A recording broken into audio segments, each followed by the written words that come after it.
Hi friends, welcome to Shamees kitchen. എല്ലാവർക്കും സുഖമാണല്ലോ. ഇന്ന് നമ്മൾ തയ്യാറാക്കുന്നത് വളരെ രുചികരമായിട്ടും അതുപോലെ തന്നെ ഒരു സ്പെഷ്യൽ ടേസ്റ്റിലേക്ക് കിട്ടുന്ന നല്ലൊരു മുരിങ്ങയ്ക്ക മസാല കറിയാണ്.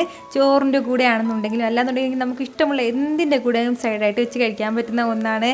അപ്പോൾ ഇതിൻ്റെ ഡീറ്റെയിൽസ് ഒന്നും മിസ്സാകാതെ ഇരിക്കാൻ വേണ്ടിയിട്ട് എല്ലാവരും ഒന്ന് സ്കിപ്പ് ചെയ്യാതെ കണ്ടേക്കണം. കൂടെ തന്നെ ഈ വീഡിയോ ഇഷ്ടമാണെന്നുണ്ടെങ്കിൽ മറക്കാതെ എല്ലാവരും ഒന്ന് ലൈക്ക് ചെയ്തേക്കണം. എന്നാൽ ശരി, നമുക്ക് വേഗം വീഡിയോയിലേക്ക് പോകാം. വളരെ സിമ്പിളായിട്ട് തയ്യാറാക്കി എടുക്കാൻ പറ്റുന്ന നമ്മുടെ ഈ മുരിങ്ങയ്ക്ക മസാല കറിക്ക് വേണ്ടിയിട്ട് ഫസ്റ്റ് ഒരല്പം എണ്ണ ചേർത്ത് കൊടുക്കാം. ഒരു ടീസ്പൂൺ അളവിൽ എണ്ണ മതിയാവും. എണ്ണ ഒന്ന് ചൂടായി വരുമ്പോഴത്തേക്കും അതിലേക്ക് പിന്നെ നമുക്ക് ചേർത്ത് കൊടുക്കേണ്ടതാണ് ഇതുപോലെ ഒരു 1/4 കപ്പ് അളവിൽ ചിരകിയ തേങ്ങയും കൂടെ തന്നെ പിന്നെ ഇനി നമുക്കിതിലേക്ക് വേണ്ടതാണ് ഒരു 5-6 ചെറിയ ഉള്ളിയും കൂടി. ഇതിനോടൊപ്പം പിന്നെ നമുക്ക് വേണ്ടതാണ് ഒരു 2 ഗ്രാമ്പു, അതുപോലെ തന്നെ ചെറിയൊരു പീസ് അളവിൽ കറുവാപ്പട്ട, 2 ഏലയ്ക്ക, ഇത് ഇത്രയും എടുത്തിട്ടുണ്ട്, അതും കൂടി ചേർക്കുകയാണ്. ഇതെല്ലാം കൂടി ചേർത്ത് കൊടുത്തതിന് ശേഷം നമുക്ക് നന്നായിട്ട് ഇതെല്ലാം കൂടി ഒന്ന് വറുത്ത് കൊടുക്കണം. ഒരു മീഡിയം ഫ്ലെയിമിൽ വെച്ചിട്ട് നമ്മൾ നല്ലതുപോലെ ഒന്ന് വറുത്തെടുത്താൽ മതിയാവും. പിന്നെ പ്രത്യേകം ശ്രദ്ധിക്കേണ്ട കാര്യം എന്താണെന്ന് വെച്ചാൽ നമ്മളിത് തയ്യാറാക്കി എടുക്കുമ്പോൾ വെളിച്ചെണ്ണയിൽ തന്നെ തയ്യാറാക്കി എടുക്കാൻ വേണ്ടി പ്രത്യേകം ശ്രദ്ധിക്കണം കേട്ടോ. അപ്പോൾ വെളിച്ചെണ്ണയിൽ തയ്യാറാക്കുമ്പോഴാണ് ആ ഒരു മണമൊക്കെ ഇങ്ങനെ കറക്റ്റ് നിൽക്കുന്നത്, അതിൻ്റെ പേരിലാണ്. എന്നാൽ ഈ ഒരു സമയം നമ്മുടെ തേങ്ങയെല്ലാം നന്നായിട്ടൊന്ന് വറുത്ത് കിട്ടിയിട്ടുണ്ട്. അതിൻ്റെ കളറൊക്കെ നല്ല ലൈറ്റായിട്ടൊന്ന് മാറി തുടങ്ങിയിട്ടുണ്ട്. ഇനി നമുക്കിതിലേക്ക് ആവശ്യത്തിനുള്ള മസാലകളും കൂടി ചേർത്ത് കൊടുക്കാം. ഒരു 1.5 ടേബിൾ സ്പൂൺ അളവിൽ മുളക് പൊടി നമുക്ക് ആവശ്യമായിട്ടുണ്ട്. നമ്മുടെ എരിവിനനുസരിച്ചിട്ട് മാത്രം നമ്മൾ ഇതിലേക്ക് മുളക് പൊടി ചേർത്ത് കൊടുത്താൽ മതിയാവും. ഇതിപ്പോൾ അധികം എരിവില്ലാത്ത മുളക് പൊടിയാണ്.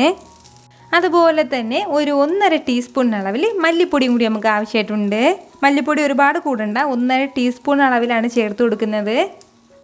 ഒരു 1/2 ടീസ്പൂൺ അളവിൽ കുരുമുളക് പൊടിച്ചതും കൂടെ തന്നെ 1/4 ടീസ്പൂൺ അളവിൽ മഞ്ഞൾപ്പൊടിയും കൂടി. അപ്പോൾ ഇത്രയും ചേർത്ത് കൊടുത്തതിന് ശേഷം നല്ല രീതിയിൽ നമുക്കിതെല്ലാം കൂടി വീണ്ടും ഒന്ന് വറുത്ത് കൊടുക്കാം. നമ്മുടെ മസാലകളൊക്കെ ചേർത്ത് കൊടുത്തു കഴിഞ്ഞാൽ പിന്നെ നമ്മൾ ഫ്ലെയിം നന്നായിട്ടൊന്ന് കുറച്ച് വെച്ച് കൊടുക്കണം. പിന്നീട് നമ്മൾ ഫ്ലെയിം കൂട്ടി വയ്ക്കുകയാണെന്നുണ്ടെങ്കിൽ പെട്ടെന്ന് മസാലയുടെ ആ ടേസ്റ്റും അതുപോലെ തന്നെ ആ പ്രത്യേക ഒരു ഫ്ലേവർ ഉണ്ടാവും. അതിൻ്റെ പേരിൽ എപ്പോഴും മസാലകൾ ചേർത്ത് കൊടുത്തതിന് ശേഷം ഫ്ലെയിം കുറച്ച് വേണം നമ്മൾ വയ്ക്കാനായിട്ട്. ഇപ്പോൾ നമ്മുടെ ആ മസാലയുടെ ആ ഒരു പച്ച ടേസ്റ്റൊക്കെ ഒന്ന് മാറി കിട്ടിയിട്ടുണ്ട്. ഒരു 30 സെക്കൻഡ് മാത്രം നമ്മളൊന്ന് വറുത്ത് കൊടുത്താൽ മതിയാവും. അതിന് ശേഷം ഫ്ലെയിം ഒന്ന് ഓഫ് ചെയ്യാണ്. ഇതിപ്പോൾ നല്ല ചൂടാണ്. ഈ ചൂട് ചെറുതായിട്ടൊന്ന് മാറിയിട്ട് ഒരല്പം വെള്ളം മാത്രം നമ്മളൊരു മിക്സിയുടെ ജാറിലേക്ക് ചേർത്ത് കൊടുത്തിട്ട് നല്ലതുപോലെ ഒന്ന് അരച്ചെടുക്കാം.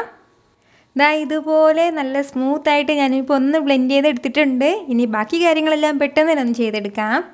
ഇനി നമുക്ക് വേണ്ടത് വീണ്ടും അതേ കടായിലേക്ക് തന്നെ ഒരല്പം എണ്ണ ചേർത്ത് കൊടുക്കാം. എണ്ണ ഒന്ന് ചൂടായി വരുമ്പോഴത്തേക്കും പിന്നെ അതിലേക്ക് വേണ്ടതാണ് ഒരു 1/2 ടീസ്പൂൺ അളവിൽ ചെറിയ ജീരകം കൂടെ തന്നെ അതേപോലെ 1/2 ടീസ്പൂൺ അളവിൽ മുഴുവൻ പെരിഞ്ജീരകം ഇത് രണ്ടും ആയി കഴിഞ്ഞാൽ ഇനി നമുക്കിതിലേക്ക് വേണ്ടതാണ്, ഞാനിപ്പോൾ അത്യാവശ്യം വലിയൊരു സവാളയിൽ ഒരു സവാള എടുത്തിട്ട് ചെറുതായിട്ട് ഇതുപോലെ ഒന്ന് അരിഞ്ഞെടുത്തിട്ടുണ്ട്. സവാളയും ചേർത്ത് കൊടുത്തതിന് ശേഷം നല്ല രീതിയിൽ നമ്മൾ വീണ്ടും ഒന്ന് വഴറ്റി കൊടുക്കണം. സവാളയൊക്കെ നന്നായിട്ടൊന്ന് വഴണ്ട് വരട്ടെ. അപ്പോൾ ഞാൻ എപ്പോഴും പറയുന്നത് നമ്മുടെ ചോപ്പറിൽ വെച്ചിട്ടാണ് കേട്ടോ ഇതൊക്കെ ചോപ്പ് ചെയ്തെടുത്തിട്ടുള്ളത്. അപ്പോൾ ഞാൻ ഓൺലൈൻ വഴി വാങ്ങിയിട്ടുള്ള ചെറിയ സാധനങ്ങളുടെയൊക്കെ ലിങ്ക് വന്നിട്ട് ഡിസ്ക്രിപ്ഷൻ ബോക്സിൽ കൊടുത്തിട്ടുണ്ട്. നിങ്ങൾക്കത് ക്ലിക്ക് ചെയ്ത് വാങ്ങാവുന്നതാണ്. നന്നായിട്ടൊന്ന് വഴണ്ട് വരട്ടെ. ഞാനിപ്പോൾ ഫ്ലെയിം ഒന്ന് ഹൈയിൽ തന്നെയാണ് വെച്ച് കൊടുത്തിട്ടുള്ളത്. ഇപ്പോൾ നമ്മുടെ സവാള എല്ലാം ഏകദേശം നന്നായിട്ടൊന്ന് വഴണ്ട് തുടങ്ങിയിട്ടുണ്ട്. ഇത്രയും ആയിക്കഴിഞ്ഞാൽ പിന്നെ ഇനി നമുക്കിതിലേക്ക് വേണ്ടതാണ് ഒരു 1/2 ടീസ്പൂൺ അളവിൽ ഇഞ്ചി വെളുത്തുള്ളി പേസ്റ്റും അതുപോലെ തന്നെ ചെറുതായിട്ടൊന്ന് അരിഞ്ഞെടുത്ത ഒരു വലിയ തക്കാളിയാണ്, അതും ചേർക്കുകയാണ്. കൂടെ തന്നെ കുറച്ച് കറിവേപ്പിലയും കൂടി ആവശ്യമായിട്ടുണ്ട്. അപ്പോൾ ഇത്രയും ചേർത്ത് കൊടുത്തതിന് ശേഷം വീണ്ടും നല്ല രീതിയിൽ നമുക്കിതെല്ലാം ഒന്ന് ഇളക്കി കൊടുക്കാം. നന്നായിട്ട് എല്ലാം ഒന്ന് വഴറ്റിയെടുക്കണം. നമ്മുടെ തക്കാളിയുടെയൊക്കെ ആ ഒരു പച്ച ടേസ്റ്റ് എല്ലാം മാറി കിട്ടുന്നത് പോലെ നല്ല രീതിയിലൊന്ന് വഴറ്റിയെടുക്കാം. ഫ്ലെയിം ഒന്ന് മീഡിയത്തിൽ തന്നെ വെച്ചിരുന്നാൽ മതിയാവും. ഇപ്പോൾ നമ്മുടെ തക്കാളിയും നന്നായിട്ടൊന്ന് വഴണ്ടി കിട്ടിയിട്ടുണ്ട്. അപ്പോൾ ഇതുപോലെ ഒന്ന് വഴണ്ടി കിട്ടിക്കഴിഞ്ഞാൽ പിന്നെ ഇനി നമുക്കിതിലേക്ക് വേണ്ടതാണ് ഒരല്പം മാത്രം പുളിവെള്ളം കൂടി. ഈ ഒരല്പം മാത്രം, അതായത് ചെറിയൊരു നെല്ലിക്കയുടെ വലിപ്പത്തിന് അളവിൽ ഒരു പുളി എടുത്തിട്ട് ഒരല്പം വെള്ളത്തിൽ ഇതുപോലെ ഒന്ന് മിക്സ് ചെയ്ത് വെച്ചിട്ടുണ്ട്.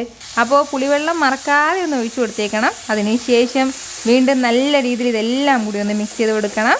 ഇനി നമുക്കിതിലേക്ക് നമ്മൾ നേരത്തെ തയ്യാറാക്കി വെച്ചിരിക്കുന്ന നമ്മുടെ ഈ തേങ്ങ അരപ്പും കൂടി ചേർക്കാം. കൂടെ തന്നെ ആവശ്യത്തിനുള്ള വെള്ളം കൂടി ചേർക്കുകയാണ്. ആവശ്യത്തിനുള്ള വെള്ളവും ചേർത്ത് കൊടുത്തതിന് ശേഷം വീണ്ടും ഇതെല്ലാം കൂടി നല്ല രീതിയിലൊന്ന് മിക്സ് ചെയ്ത് കൊടുക്കണം. പിന്നെ നമ്മൾ ഇതുവരെ ഇതിലേക്ക് ഉപ്പ് ചേർത്തിട്ടില്ലായിരുന്നു, അപ്പോൾ ആവശ്യത്തിനുള്ള ഉപ്പും കൂടി ചേർക്കാം. ഇനി നമുക്ക് വേണ്ടത് ഇത് നല്ല രീതിയിലൊന്ന് തിളച്ച് വരട്ടെ, നന്നായിട്ടൊന്ന് തിളച്ച് തുടങ്ങട്ടെ. നമ്മുടെ മസാല കൂട്ടെല്ലാം ഇപ്പോൾ നന്നായിട്ടൊന്ന് തിളച്ച് തുടങ്ങിയിട്ടുണ്ട്. അപ്പോൾ ഇതുപോലെ ഒന്ന് തിളച്ച് തുടങ്ങുമ്പോഴത്തേക്കും പിന്നെ ഇനി നമുക്കിതിലേക്ക് വേണ്ടതാണ് നമ്മുടെ മെയിനായിട്ടുള്ള മുരിങ്ങക്കായയും കൂടി. അപ്പോൾ അതിൻ്റെ പുറത്തുള്ള ചെറിയ തൊലിയൊക്കെ ഒന്ന് മാറ്റിയെടുത്തിട്ട് നന്നായിട്ടൊന്ന് കഴുകി എടുത്തിട്ടുണ്ട്. എന്നിട്ട് എല്ലാ മുരിങ്ങക്കായും ഇതുപോലെ തന്നെ ഇട്ടിട്ടുള്ളത്. ആ സെൻറ്ററിൽ വെച്ചൊന്ന് കട്ട് ചെയ്തിട്ടില്ല, കട്ട് ചെയ്യാതെ ഈ ഒരു രീതിക്കാണ് ഇട്ട് കൊടുത്തിട്ടുള്ളത്. കാരണം എന്ന് വെച്ചാൽ നന്നായിട്ടൊന്ന് വെന്ത് കുഴഞ്ഞു പോകും. നമ്മൾ 2 പീസായിട്ട് അങ്ങനെ കട്ട് ചെയ്തിടുകയാണെന്നുണ്ടെങ്കിൽ ഈ ഒരു രീതിക്ക് ആകുമ്പോഴത്തേക്കും നമുക്ക് അങ്ങനെ തന്നെ കിട്ടിക്കോളും. ഇനി നമ്മുടെ മുരിങ്ങക്കായും കൂടി തിളച്ചുകൊണ്ടിരിക്കുന്ന കറിയിലേക്ക് ഇട്ട് കൊടുക്കാം. ഇനി നമുക്ക് വേണ്ട കാര്യം എന്താണെന്ന് വെച്ചാൽ ഇതെല്ലാം കൂടി നന്നായിട്ടൊന്ന് മിക്സ് ചെയ്ത് കൊടുക്കണം. നല്ല രീതിയിലൊന്ന് മിക്സ് ചെയ്ത് കൊടുത്തതിന് ശേഷം പിന്നെ ഇതങ്ങനെ ഒന്ന് വെറുതെ അങ്ങ് വിട്ടേക്കണം. പിന്നെ നമ്മൾ ഇളക്കി കൊടുക്കാനൊന്നും നിൽക്കണ്ട, ഒരു അടപ്പ് വെച്ചിട്ട് ഒന്ന് അടച്ച് വെക്കണം. ഒരു 6-7 മിനിറ്റ് വരെ ഒരു മീഡിയം ഫ്ലെയിമിൽ വെച്ചിട്ട് നമ്മൾ അങ്ങനെ ഒന്ന് വേവിച്ചെടുക്കണം. അതായത് ഇതിൻ്റെ നമ്മളിപ്പോൾ ഇതിലേക്ക് എക്സ്ട്രാ ഒഴിച്ചു കൊടുത്താൽ ഈ വെള്ളം കംപ്ലീറ്റ് ആയിട്ട് നമുക്ക് വറ്റി കിട്ടണം. നല്ല തിക്കായിട്ടുള്ള കുറുകിയ കറിയായിട്ട് വേണം നമുക്കിത് കിട്ടാനായിട്ട്. എന്നാൽ ശരി, ഇതിങ്ങനെയോ നമുക്ക് അടച്ച് വെക്കാം.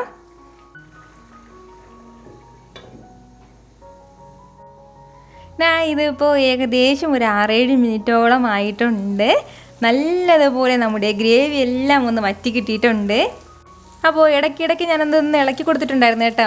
ഈ ഒരു രീതിക്ക് വേണം നമ്മുടെ ഈ മുരിങ്ങയ്ക്ക മസാലക്കറി കിട്ടേണ്ടത്. ഇതുപോലെ നന്നായിട്ട് നമ്മുടെ ഗ്രേവി എല്ലാം മുരിങ്ങയ്ക്കായിൽ ഇതുപോലെ ഒന്ന് കോട്ട് ചെയ്തിട്ടുണ്ടാവണം.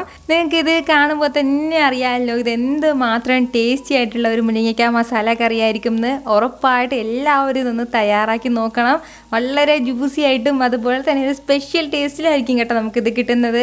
ട്രൈ ചെയ്ത് നോക്കിയതിന് ശേഷം നിങ്ങളുടെ ഫീഡ്ബാക്ക് എനിക്ക് മറക്കാതെ ഒന്ന് അറിയിക്കണം. പിന്നെ നമ്മുടെ ഈ ഷമീസ് കിച്ചൻ ചാനൽ ഇതുവരെയും സബ്സ്ക്രൈബ് ചെയ്തിട്ടില്ലാത്തവരുണ്ടെങ്കിൽ ഉറപ്പായിട്ടൊന്ന് സബ്സ്ക്രൈബ് ചെയ്തേക്കണം. കൂടെ തന്നെ ഈ വീഡിയോ ഇഷ്ടമായാലും ലൈക്ക് ചെയ്യാൻ ആരും മറക്കണ്ട. നിങ്ങളുടെ ഫ്രണ്ട്സിനും ഫാമിലിക്കും എല്ലാവർക്കും ഇതൊന്ന് ഷെയർ ചെയ്തും കൊടുത്തേക്കണം. എന്നാൽ ശരി, വീണ്ടും നല്ലൊരു ഉഷാർ വീഡിയോ ആയിട്ട് കാണുന്നവരേക്കും എല്ലാവരും ഹാപ്പി ആയിട്ടിരിക്കുക, സന്തോഷമായിട്ടിരിക്കുക, എല്ലാവരും സേഫ് ആയിട്ടിരിക്കണം. Take care friends.